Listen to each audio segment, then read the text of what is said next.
Yeah. That had a little more enthusiasm Jerome than just comes RJ. out of nowhere. Just comes out of nowhere. Welcome, everybody, to the Keeping It Real with Rick and RJ vodcast. Minus RJ today. He's got some prior commitments where we talk to real people with really great stories, always uncensored. Our vodcast is only available on YouTube, and we shoot it live every Thursday, 11:15 Central Standard Time. Our 2021 goal is to grow this channel so we can reach thousands, even millions of people to get these stories out there for their entertainment. So do us a favor. Hit that like button. Also hit the subscribe button. It's that big red one below, and subscribing is absolutely free. Colin, before we get started, I got to give a shout out to the sponsor, all right? Anita Sharma from Remax, recognized as a top producer in the real estate industry year after year.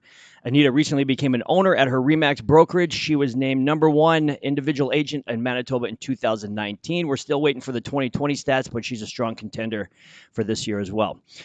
Home from resale homes, condos, commercial buildings, and custom new builds. Anita has the resources and the network to get the job done. 989-9000 or AnitaSharma.com. Before we get started, we hadn't quite finished our conversation regarding U2.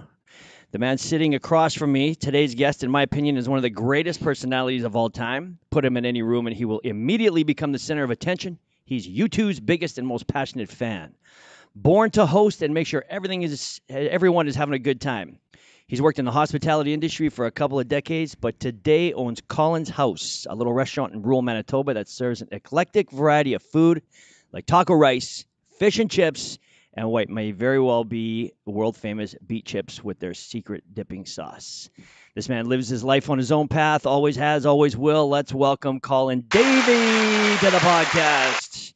That's a great intro. Colin, what's in this? What's the secret sauce? You know what? That's not the beet chip sauce. That's our yam chip sauce. Oh. And, I got it right here, actually. I thought you were going to give me the middle finger and be like, I ain't telling you nothing. No. Yeah. So basically, there's garlic, there's sauce, and there's magic. That's what it's written down here. Garlic, sauce, and magic. 100%. Well, the ingredients work well. Apparently. The ingredients work well. So at his restaurant, he's got beet chips and these yam chips, right? Yep. That's what they're called? Yep. And I didn't realize you had two different sauces. The other sauce that you provided for me to try, actually, I use it on everything. Everything. Sandwiches, I put it on my eggs, I put it on everything. It's amazing. So if you want to check out a cool little restaurant in Beausejour. Beausejour. I got that one right this time, right? You did. I remember when I first went there, I kept calling it Steinbeck. Yeah, I think I had to correct you on Facebook immediately. I know. So how many years you been in the hospitality business? I guess probably your whole 15 years old. 15. And so what are you now? Valentine's Day, 1993, Red Lobster dishwasher. Oh, yeah, you guys are all part of the Slob family, That's right. That's right, too. I haven't been to Red Lobster in a long time. Oh, it's just incredibly good. One thing that you're going to know about Colin, as well as myself, we love seafood. And every once in a while, usually once a year, we get together and just become gluttonous pigs and cook everything. That's right. Dip it all in butter. Let me ask you a question. Sure. And before I ask the question, let me give you some context. So one of the things that I am starting to see, obviously with technology, coronavirus, is automation. And I see a lot of jobs being replaced by automation. Okay. Personally, I feel, and you tell me if I'm wrong, I feel like any job that has to do with serving people on a one-on-one level, like say servers or cashiers, has a shelf life. I feel like it won't be long, but it might be like 5 years where you're walking into Zero chance. Oh. Zero. Why? Well, you know what? If I actually think about one of my favorite people that I used to work with at Pine Ridge Hollow, our accountant, Cindy, one of her things was always to say, you can always, I guess, let people feel a certain way, and that will never happen with a robot or Yeah. Because people will always, always forget what you say, but they'll never forget about how you make them feel. That's a great point. That's great. So here's my what I'm going to say to that is, how many times have you gone to somewhere and somebody just says, "Hi, my name is Joe. Can I help you?" It happens all the time, though. It's the worst. It's literally the worst. What do I need Joe there for to say that? I would rather just have a touch screen or talk into a microphone and have it 100%. done. And there's gonna be a lot of places that have that. Yeah. There Well, will be for sure. yeah. But I mean, if you want to stand out, and you can't mail it in, you have to be genuinely concerned about somebody. Yeah. No matter what it is you do. Doesn't matter where you work. If you're going to deal with customer service at a auto body shop, Mm-hmm. if you can engage with somebody, Mm-hmm. especially if you're about to say, "Hey, well, here's a $3,000 bill." Yeah. If you can somehow make them still feel good when they walk out that door, then you've done your job. Yeah. Yeah, to me, if you can make me feel like I didn't just speak to a robot, That's right. 100%. I'm down with whatever you're selling. That's right. But I'm so annoyed, and I feel like maybe this is like a top-down problem where this is like their training, where they just give you this scripted line and this is what you're supposed to Sure. say. Yeah. And I guess that does happen, but you would think that over time, or maybe they do, maybe they don't. I don't know. This is why I would ask you is, do you think the training has maybe become different where they're not saying this scripted line and maybe they're saying, go ahead and utilize your personality, I don't asking know. questions? I don't know. I haven't worked for a chain Yeah. since Red Lobster. Okay. I worked for Earl's a little bit. So I don't know what the training is anymore. Yeah. And my brother, who's been a manager at Red Lobster for 22, 23 years. He's still there? He's still there, Okay. Mikey, and good for him. Mhm. They take care of him, obviously. His job is solid. This Red Lobster in Winnipeg is the second busiest Red Lobster. Oh, yeah? And that's a huge thing. Yeah. I mean, walking down Manhattan and seeing a Red Lobster, Mm-hmm. well, how does that, unbelievable. Yeah. But this one in Winnipeg, because they dropped the other two stores, they're not going anywhere, Mhm. right? And good for them. So how do you teach people personality? You can't. Just born with it? I don't know, because I didn't say a word till I was 21. So What do you mean? I just was a recluse. Like an introvert? 100%. And I still think that there's parts of that still happen to me. I feel through this pandemic, Yeah. it's been easier for me. Yeah. Right. But how do you, I'm aware of my personality. Yeah. It's gregarious. That's what I'll say. And I didn't say a word till I was 21. Yeah. I just studied. Yeah. Like I would agree. Like knowing you are two separate people. You could almost be two different people. You have this Very much. You have this need to sort of stay, I'm gonna say hidden, but you don't like to be in the spotlight. You don't want to be At out all. there too much. And then all of a sudden, this fucking personality just comes Sure. booming out of you. Yep. Like we were at your restaurant the other day, just waiting for food. That's right. And I watched you engage with probably, I don't know, there's so many people that came in that 15 minutes we're standing there waiting. But you made sure that you verbally touched everybody in some special way that was relevant to them. Right. It wasn't just your generic, "How can I help you? Here's your order." That's right. It was actually pretty impressive to watch, and I've known that about you for a long thank you. time. I've known that about you for a long time, and I can see why you're successful with that. It's just funny to me that those two personalities. One's the introvert and one's the extreme extrovert. Yeah. I think about it all the time. Yeah. But having said that, I guess it would kind of be similar to being a coach here, because I guess sometimes you're just on, and then sometimes you got to be off. Right. If you were on all the time, do you think you'd burn out? You know what? That was a big thing for me at Pine Ridge Hollow, was that I always had to be on. Yeah. And didn't matter if I was having a bad day or whatever. And I mean, that place is busy. Yeah. There is busy, and there is a different level that goes on at Pine Ridge Hollow, and good for Jan, who built that from the ground up. Yeah. Over a span of 25, 26, maybe 27 years now. Mhm. And for her vision to go to that, it's unbelievable. Yeah. It's unbelievable to me. Yeah. And however, I mean, for me to have to run flow. Yeah. From the second I walk into the building till I leave. Yeah. It was challenging. There was never. I was there probably, I don't know, maybe half a dozen times. And the only reason I came there or even heard about it is when you started working there. Right. There was never a dead day. No. Like, I don't know if there was ever a time where we just immediately got a table. Well, we probably did because you probably hooked it up for us, but I don't know if there's ever You just an probably did. open table. Like, I think For sure. it was crazy. So Yeah. for you to go to, working, say, 8 hours of always being on, you must really have loved when you could be off. Yeah, Yeah. it took a lot out of me personally because it was so. I don't want to say it was draining, but it did take a lot out Yeah. of me for sure. I think draining is a fair word. Yeah, You and know? I wouldn't change it for the world though. I mean, I met so many amazing people there, and that are still my friends today. And I did learn a lot from Jan, and I was happy that I was able to work with Jan because I know a lot of people weren't able to. Mm-hmm. So everybody would look at me as, okay, well, better send Colin in. Right. Right. Yeah. And again, so because there's so many different elements of that place, I was the cooler, I guess. Right. Right. Yeah. So if there was a problem, Yeah. I'll never forget I'd started there, I guess, in 3 weeks, 4 weeks in, find out that there was 2 weddings booked, same time, upstairs, same date. By, like, on purpose or by No. accident? Oh, somebody had made a So mistake. somebody double booked. Somebody had made a mistake. Okay. So how am I going to figure this out? Yeah.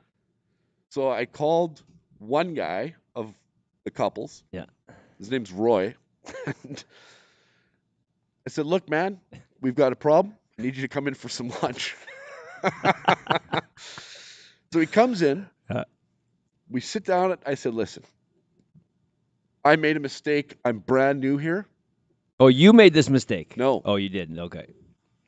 And I said, listen, we got to fix this. So we're going to have to maybe move your wedding onto the deck because there's only 40 to 50 people. Mm-hmm. And I said, you know what, I'm going to throw in a couple of cases of wine. We'll take care of your appetizers. I'll do it really nice out on the deck. Yeah. And this is me having no idea. Yeah. And you know what? They were gracious enough. They said, sure, Yeah. let's do it.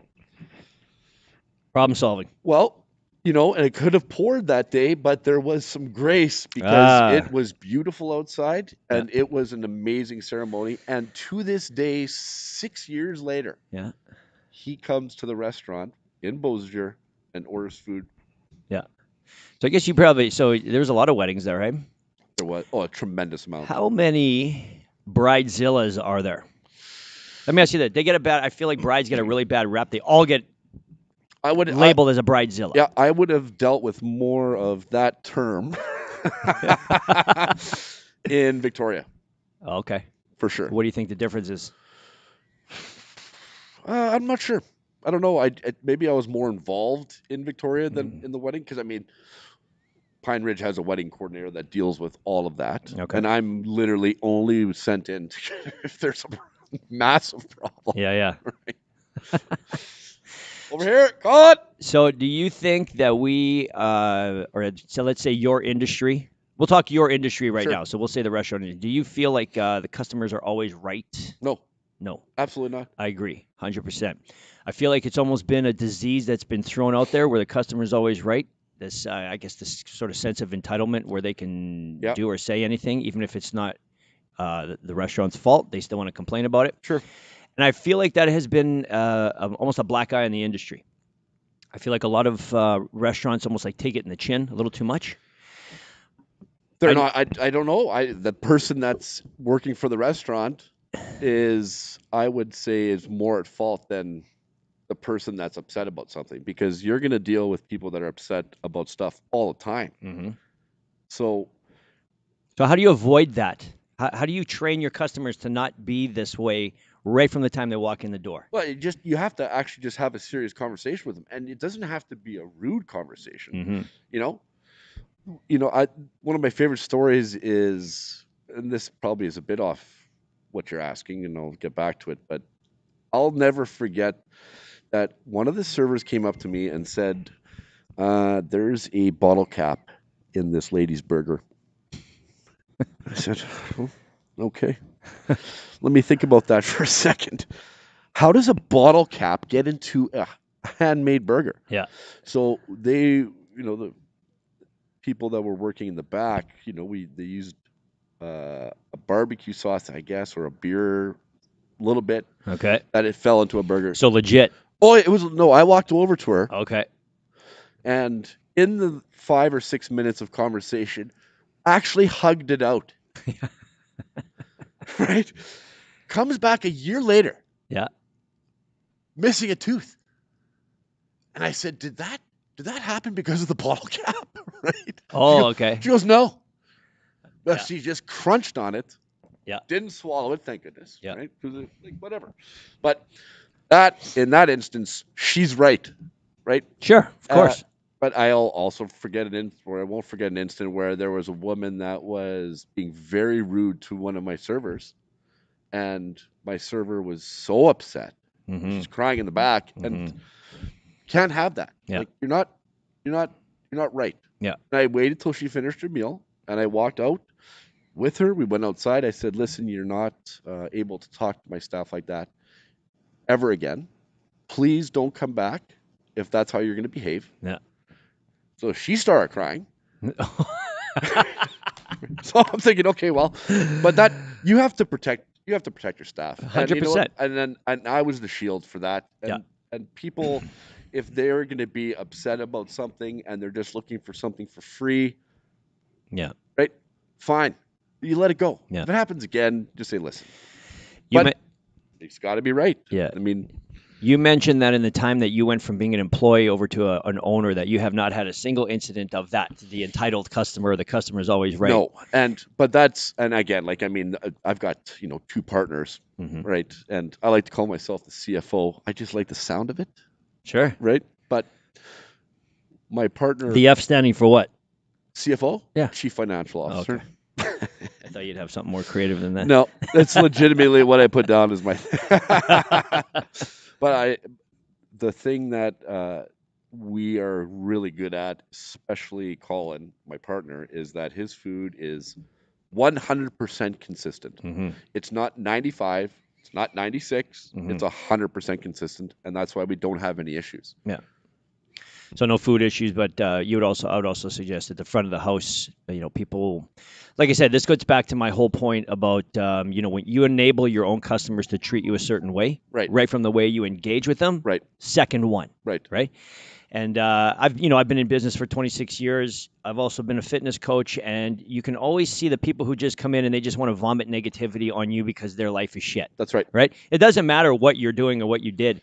And I feel like as a business owner, it's almost imperative that you shut that down almost immediately.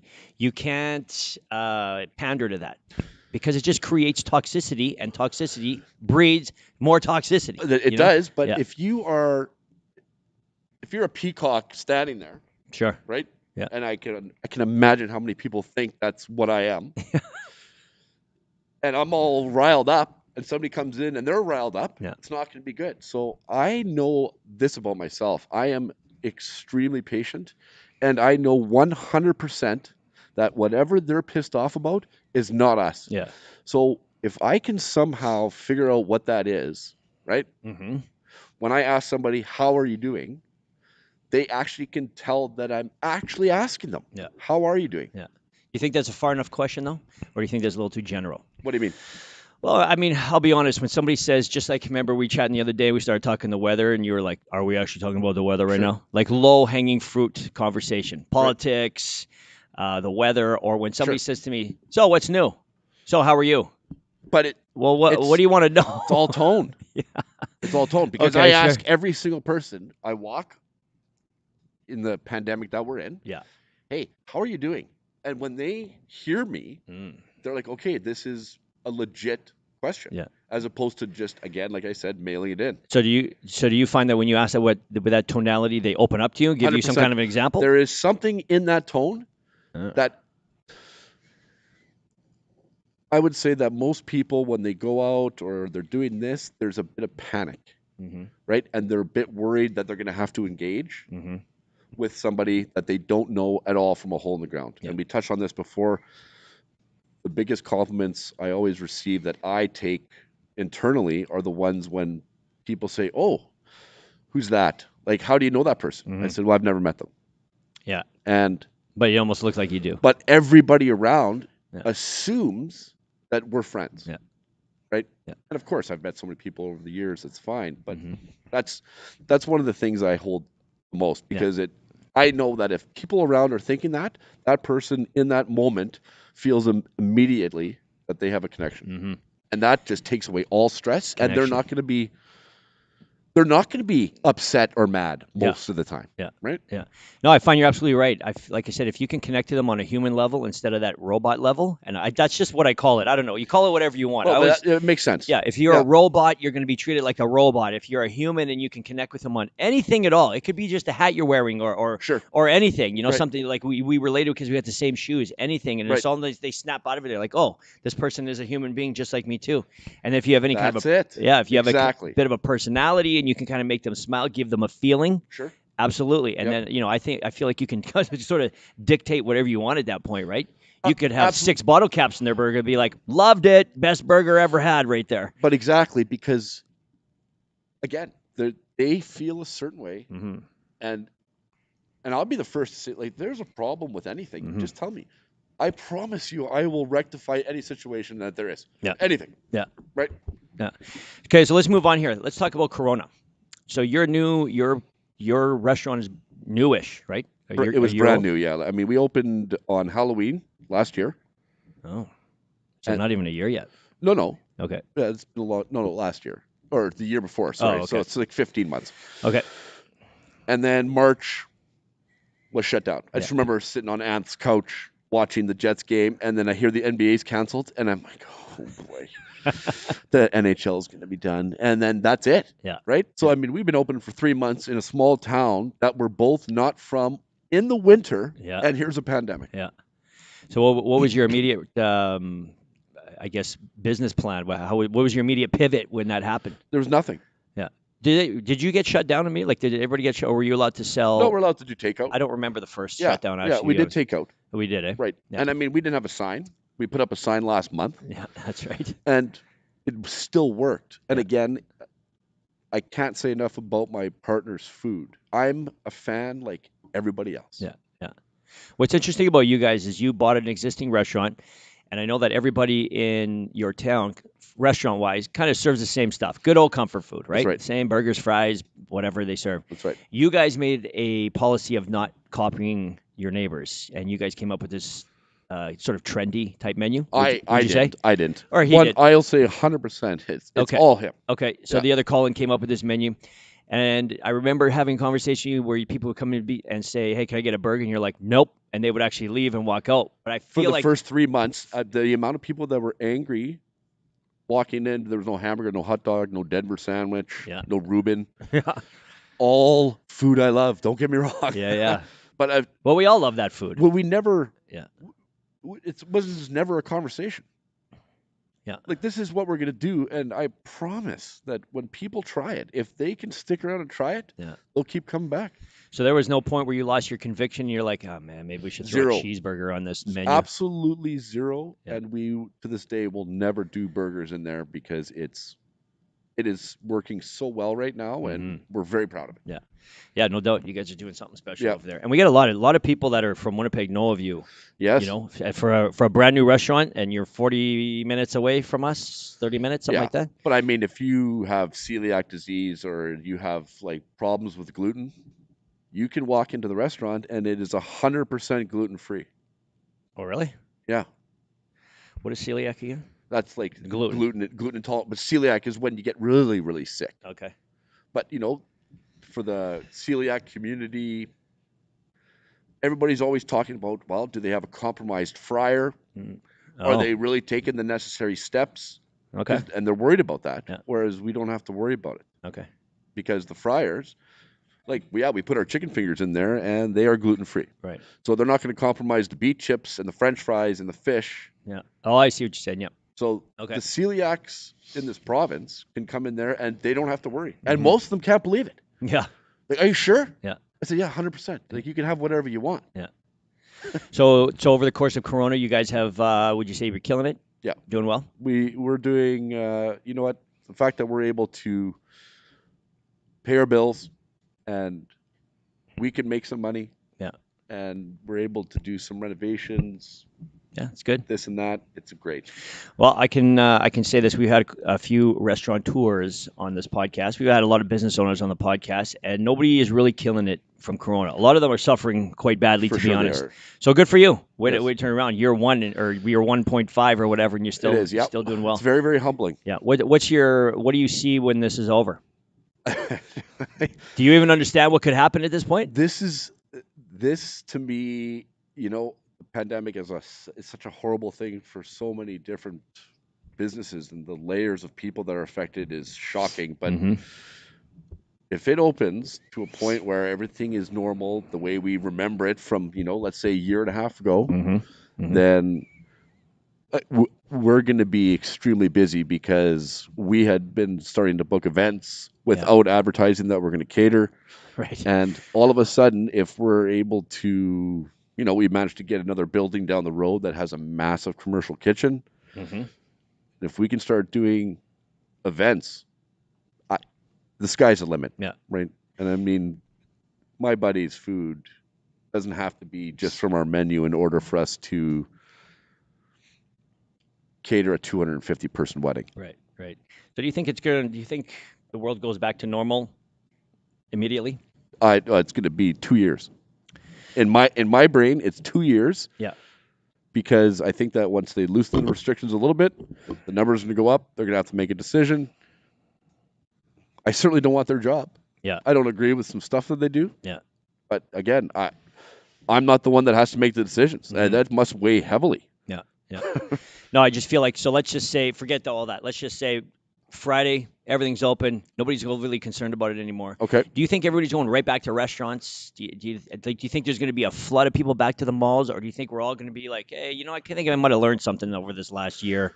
Maybe I'm going to chill out a little bit. Yeah, I think it'll be a slow engagement. Yeah. Yep. I think it's going to go fucking bananas. I think people are going to go batshit crazy. They're going to go everywhere as fast as they can. That's what I think. I think that the people that are normally liking to go out, you go have some beers, you want to go and see your buddies, you want to go see your friends, have a party, etc. Those people will. But we're not talking about 90% of the society. Like, there's a lot of people that love staying at home. Yeah. Right? Yeah. They don't go out. So, I don't know, man. I just think that even the ones that have been forced to stay in are like, why am I living like this when I could? Like, I remember when I was allowed to go out and have a good time, Sure. I just feel like there's going to be an explosion. I feel like there's going to be an explosion of travel. I feel like there's going to be an explosion of restaurants. I think we're going to run into, I'm not going to say food shortages, but supply shortages across the board, all different industries, because there's going to be all this money being spent again, right? People are going to have it. Right. And it was just like in my industry, in the embroidery business, we went, as soon as the last lockdown kicked in, it was all masks, right? All we sold was masks. Right. So you adapt, right? Yeah, within 7 days, masks were ordered into the tens of thousands. Couldn't do it. So I just feel like that's going to be another issue that we as businesses are going to have to deal with, the supply chain. I believe that the businesses that are able to pivot and adapt immediately and quickly will just be adapting and pivoting quickly. That'll be the end of it. Yeah. And right? And I actually think that a lot of the two things are going to happen. A lot of the dead weight, as far as businesses that are just not doing well, they don't really they never did. They didn't innovate. They're old school. I think they're going to be gone. And there's a good chance of that, yes. Yeah, I think so. And what the hell was my other point? Those ones are going to be gone. That's all I forgot. That's all I got. I forgot the other one. It'll come to me eventually. I'm sure it will. Yeah. So I'll get that text in 6 months. Yeah. Back in the day, this is something I didn't put into your intro. You used to be a golf pro. Still am. Still am a golf pro. So define to everybody, when I first heard that you were a golf pro, I'm like, so he's in the PGA? That's what that means? I think that's what a lot of people thought. What exactly is a golf? I sure thought so in my head. Yeah. What exactly is a golf pro? When we, the Bass and I ended up in Victoria because we had worked together at Clear Lake, and that's basically where I learned how to golf. Okay.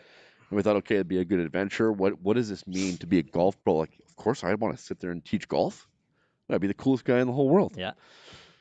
But there's like a 3-year program of schooling. Okay.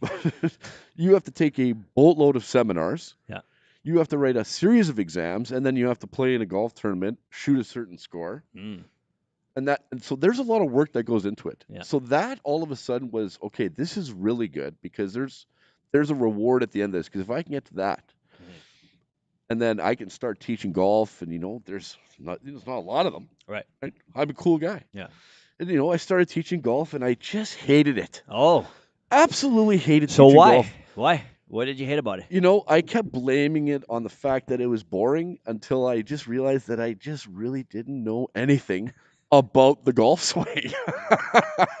And I would never want somebody to emulate my golf swing because it is horrendous. Extreme honesty. I love it. Yeah. So, it's still one of my proudest moments, if not my proudest moment for myself personally, was getting my card. I didn't get it on the first try. I remember I had a 3-foot putt and I lipped out and it sat on the edge and I missed it by 1 stroke. Yeah. Yeah. And most people would have had a meltdown and I didn't. Yeah. I just thought, well, okay, that's terrible. I think the bass was crying in the parking lot. And he was over your and he was on my bag, right? Yeah, like yeah. I would like he was caddying for you, Yeah, you mean? Yeah. Okay. So I mean, it's fine. And when I finally got it, it was just such a reward. Yeah. To say, okay, well, I did it. I accomplished something. But I was even actually maybe even a little bit more proud of the fact that I became a Class A, which was basically one of the higher levels of. And I'll never get rid of it. I pay my dues every year, right? Okay. I got to pay the CPGA, but yeah, I don't have to pay for golf anywhere. And I'll never forget, Wait. So once you're golf pro, you get free golf anywhere? How's that work? Here's the thing. Okay. So as part of the CPGA, you can go around, phone the head pro, say, hey, I'm part of the CPGA. Okay. But I don't know. Like, I just was in Dublin, Ireland to catch a U2 show, and the 3 of us that were there phoned up one of the most private golf courses in Dublin. And I said, hey, I'm part of the CPGA, and I didn't have to pay. Yeah. And they gave me clubs, and it blew me away. Yeah. Is it worth it? 100%. Yeah, I feel like it's. I don't think you'd ever be forced or asked to pay. Just like when we're doing fitness coaching, whenever we travel anywhere, Right. and we just say we're coaches from this. Come Sure. on in. We never. They love it, right? There's a moment though. Sometimes it's an awkward moment, and it shouldn't be. If I ever dealt with somebody that was a pro that came in, I'm like, man, yes, go ahead. Yeah.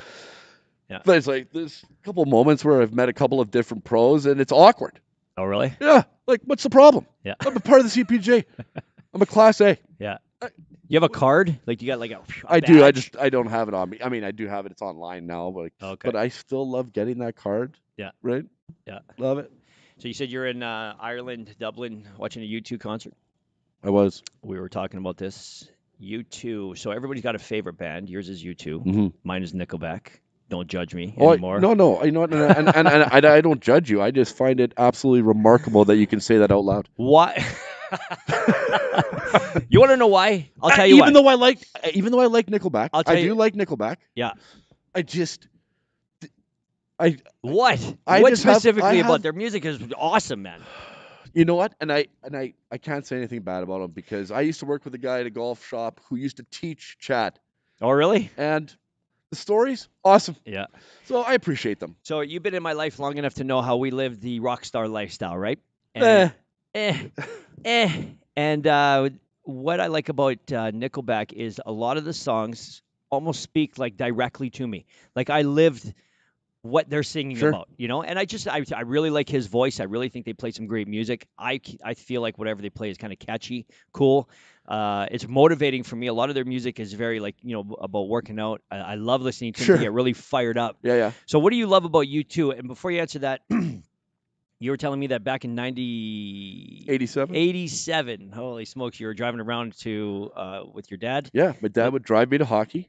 Yeah. And we would listen to the top 7 at 7. Now, I'd heard some of the U2 music back in like 85. So that's where I really feel like I became a fan. But 87 was top 7 at 7. Still haven't found what I'm looking for. My dad liked it. I want to be like my dad. Yeah. And just became a fan. Yeah. And it just started building and building. And then when they released an album in 91 and then went on tour with this extravaganza that if they put out tonight would still blow people's faces off. Mm-hmm. And I remember sitting at Weeze's house on November 27th, the Bass's birthday, 1993. Didn't even know the Bass. And there was a pay-per-view concert being shown from Sydney, Australia for the first time ever. Yeah. In the history of music. Okay. So you could buy $40, $50. Yeah.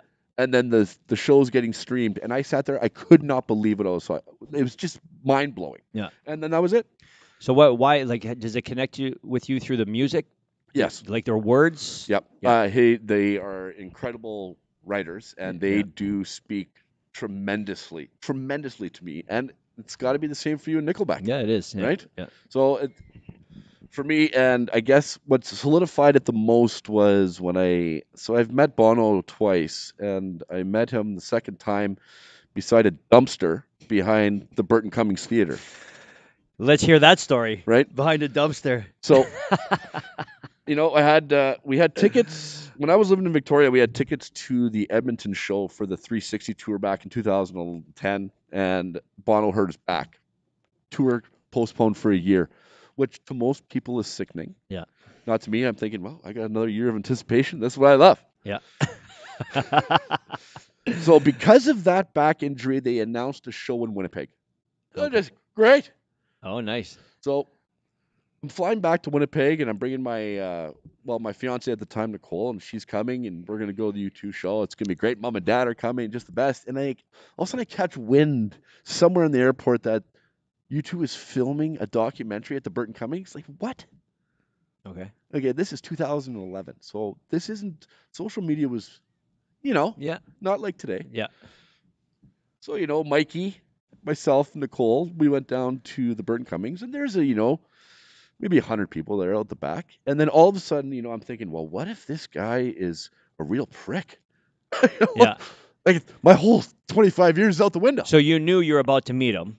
Everybody was sort of there knowing that he was going to come out and engage with you guys. That's right. So you're thinking to yourself, what if he's a what happens? Okay. Comes out just the nicest guy in the whole world. And I mean, I can't even imagine what it's like to have to deal with this every second of your life. Yeah.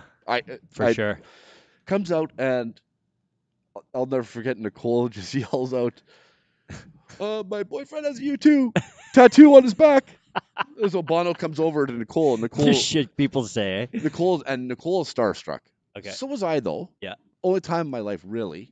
And he came over to Nicole. I mean, Nicole's beautiful, so he comes straight over to her. She turns around. He draws a self-portrait on the back of her jean jacket and then signs it. Like, what do you mean? He drew like a picture of what he viewed as himself on the back of her jean jacket. Okay. And Nicole, if you're listening, I still want that jacket. So that obviously didn't take 1 second. That must have been a few minutes of engagement right there. I've got the video of the whole thing. It's unbelievable. So you and Nicole are there. You got 100 other people that are shoulder to shoulder, clamoring around you. Like, did they security him off for the minute that he was drawing on her back? Or no, there's heavy security. Yeah. And there's also I don't know his name, but there's one guy that walks with him. Okay. It's unbelievable. And if you see any videos, you watch anything, there's that guy. Hey, he's only like 5 feet away. Doesn't matter where Bono is. Yeah. Singing, doesn't matter. That guy is there. Okay. It's unbelievable. Yeah. It's like a president. Yeah. It's ridiculous. So he drew on the back. So how did you engage with him? What did you guys say? I think I went Bon, and that was about it. Yeah, way to keep your cool, buddy. Way to keep your cool. Right? Yeah. So he was obviously a pleasant person when you guys were. He was so gracious to everybody. He was gracious with the kids, and you have to understand it. Like rock stars, anybody. I know. They have to be that all the time. And I always think to myself, if you're a rock star, and it's great that you meet people who are nice and pleasant. Oh, Sure. I really like your music. Normal. But then you get these lunatics that are, they try to grab you or they, I don't know what they like. I've seen just, watching TV and stuff. I know. How people act. It's like, did you get dropped on your head 5 seconds before this went down? Like, how are you acting like this? That's like being starstruck is, I don't know. It's almost like a seizure. It is. Like you don't control it. No, but I was starstruck. Yeah. Like truly though, but I guess it was because of the moment where I thought, okay, what if he's not great? Yeah. and all the time and effort that I used to spend listening and doing this and saying, "Hey, this is a great band." Oh, yeah, I hear what you're saying. But man, Well, that would have let down, hey? it would have killed me. Yeah. Right? I wonder if you would have still been a fan. Do you think you could have got over it? No. No, that would have been it. No, because then I wouldn't have believed anything he's singing about. Rid him off. Came over to the Nickelback camp.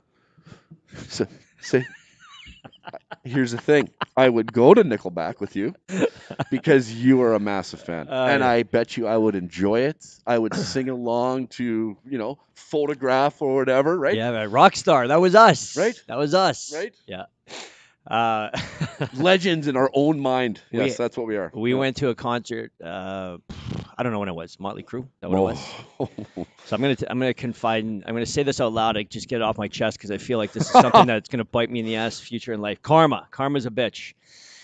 Anyways, we were at Motley Crue. Motley Crue. Yeah, at the new arena in the Winnipeg. new Bell MTS. And what do you call it when you kind of just leave your crew?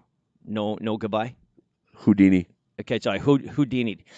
It was my just goal. had enough. I had enough. enough. But I wanted to body surf. So we were up in the stands there. So I went down. Well, we were in the box. Oh, we're in the box. That's right. Okay, so we had a box. I can't remember that much. I was also drinking a lot back then. Poor Wheeze was not in good shape that day.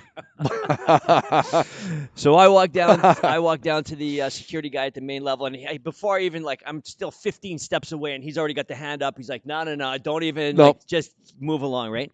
I just powered through, and I went down there, and it was along the lines of I said, look, I've just been diagnosed with some kind of cancer. I can't remember what it was. Oh, Lord, please don't strike me down for saying this. One of the things I want to do before I die is body surf, and he just did this. Just go. I don't know whether he believed me or he just didn't want to hear my bullshit, but he was like, just go. And I did it, man. And I just went to these two dudes, and I tapped them on the shoulder, and I said, put me up there. And they just immediately threw me up onto their backs. And I went, but no, immediately I got pulled down because the security was right there. Yep. And I was like, oh, man, how are we going to pull this off? And then as soon as they left, the guy's like, ready? Like one of the dudes like, ready? I'm like, let's do it. And they pulled me, and I did the body surfing thing, and it was exhilarating, and it was painful because people are punching you and dragging you. Because they know that you're at their mercy, That's right? And you're also coming on the back of their heads. So you're pissing people off when you just end up on top of their head. You hope that they push you back up and keep you going. Oh, yeah. That's what body surfing is, though, I think. It is, because they're so angry. It was like, so get awesome. out of my face. Yeah. And then I remember the security guy grabbed me, as soon as I got to the front. And it was just like clockwork because everybody was doing it. Right. And they just grabbed me and yanked me down. And they had hands up on my armpits. And I remember kind of tiptoeing out of there. And I was just beaming. I was like, I did it, man. I did it. Beaming and glistening from that hyperhidrosis. I mean, we could see you from a mile away. Oh, yeah. So anyways, but I do want to put it out there that I did say that I had cancer and I was about to die. And I know that that's a bad thing to say, but, you guys, sometimes you got to do what you got to do, right? Well, I guess, yeah. You ever body surf? No, not interested. Why not? I don't want anybody punching and first of all, why am I'm there to watch music. I'm not there to roll around on human beings. It's odd. I just don't get it. You do it at the end. Do it at the end. And it's a great way to get out of the building quick. So that is the only if I had a problem and I had to get out of there, there's somebody yelling at me about something dumb. Yeah. I would consider it if it got me to my car faster. Yeah, that's probably pretty much the only reason, right?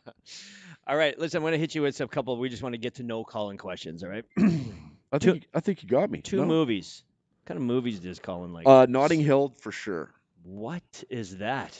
Notting Hill. The Holiday, another beauty. I love The Notebook. Okay. I love. Aren't those chick flicks? Why is it a chick flick? Well, again? I don't know. Did all of a sudden we wake up one day and men don't have feelings? Oh, I can't watch this because I have a black heart. No, we feel things. I'll sit there and blubber all day long. No problem. Okay, hold on. So Jen, please God, make him watch Notting Hill and rub his tummy. Wait a minute. Is Notting Hill with that English actor? Hugh Grant. Hugh Grant. Okay. Oh, I like Hugh Grant. One of the best. Do you remember when he got busted for picking up that hooker? Apparently. Apparently. Yeah. So you don't believe it was? I wasn't there, so I don't know. But you remember that story. I do. I do remember Yeah. this was like a crazy story that was out there. He's fine. It bounced back. He's fine. Notting Hill is a story. Give me the Coles notes on it within 15 A seconds. guy owns a bookshop Okay. in Notting Hill over in England somewhere. Okay. Julia Roberts plays a funny. $20 million a year actress who walks into his bookshop. He falls in love, and then he has to deal with the fact that she is a superstar. Okay. And, it's... Okay. That sounds okay. Oh, no, it's wonderful. I thought it was going to be more like some dude sitting on the top of a mountain reciting poetry or something. So, title of the movie completely off for me. I can't appreciate how that's going down. You are going to really enjoy it. And let me tell you, speaking of Julia Roberts, one of my favorite movies is Pretty Woman. Remember Pretty Woman? Of course I do. Richard Gere? Of course I do. You know you can't even get that movie for free yet? As you shouldn't. 30 years later, As you should and not. I can't get it on Amazon or Netflix. No. Yeah, it's bullshit. Yeah. And it's still Is expensive. he one of the most Richard Gere? ridiculously good-looking men that you have ever He seen? is ridiculously good-looking. And no matter what he says, I will listen. I'll listen to it. And Julia Roberts? Man, what a goddamn smoke show back then. Always. And all those hooker outfits. But a great actor. Great, yep. Great actor. And you know what? They just had great chemistry. I know, right? Yeah. Runaway Bride. They followed up with Runaway Bride. Oh, what is that one? What is that one? Runaway Bride is Richard Gere plays a reporter, writes a story about a woman who lives in a small town that religiously leaves her soon-to-be husband at the altar. Okay. That would make sense. And starts off with I Still Haven't Found What I'm Looking For by the great band U2. And there it is. The chemistry is just unbelievable. And they just picked right where they left off. Yeah. Okay, movie number 2. What was the other one that you said? I love the hopeless romantic comedies. There's thousands. Really, eh? Yep. I love them to death. But don't get me wrong. I mean, Transformers. Love it. Heat. Yeah. Heat's one of my all-time favorites. Yeah. Where Chino and De Niro. What do you think of Shia LaBeouf? I love him. He's an awesome dude. He's got some fame issues, I think. Well, he's a fucking lunatic, right. But I love that about him. Yeah, you know? I mean, you know what? They're all human beings, man. Yeah.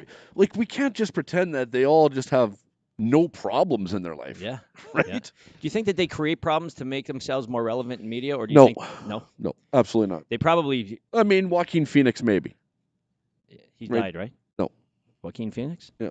No, River Phoenix died, his brother. Oh, yeah, okay. Yeah. Joaquin Phoenix. Yeah. I can't remember who that he might played Joker. Oh. Okay. So what was his problem? He went and did an interview on Letterman, and it was really hard to watch because it was so uncomfortable. And I mean, Letterman was uncomfortable. He was so aloof. You'll have to watch it at some point. And years later, we find out that it was being filmed for a movie. Oh, okay. So, which I love. Yeah. Right? And it was Casey Affleck, I think, that was helping him out doing that.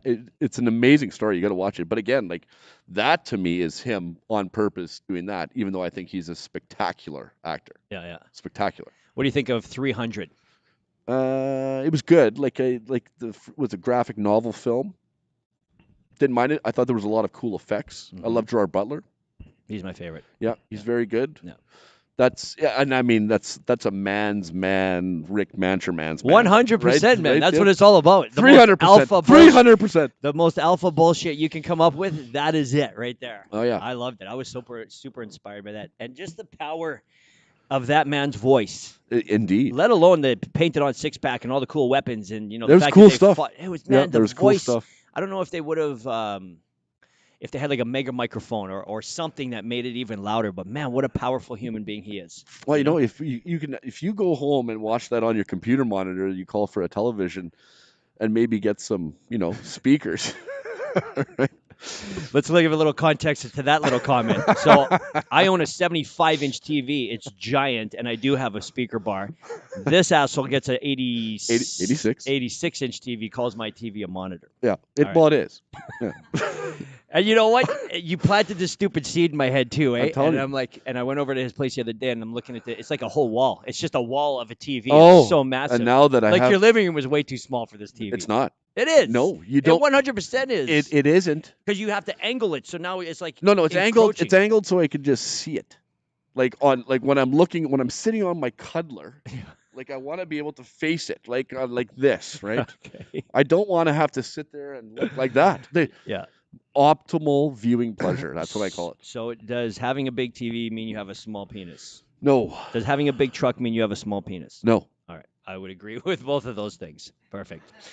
All right, Colin, listen, we are at our 45 minutes. That is impossible. Yeah, we sure are. In fact, we're over a little bit over that. That is unbelievable. I will come and do this once a week. Oh, really? Oh, this is amazing. Hey, Jerome, let's rebook them 3 times this year. Wow, that's good. All right, guys, don't forget, make sure that you are like, comment, and sharing this video. Fit Club Media on YouTube. Do us a favor, subscribe. We need your help to gain some traction, and we need a subscription base first. So, everybody, you guys have a good day. Thanks, Colin, for coming down. I appreciate the conversation. Jerome? Yeah.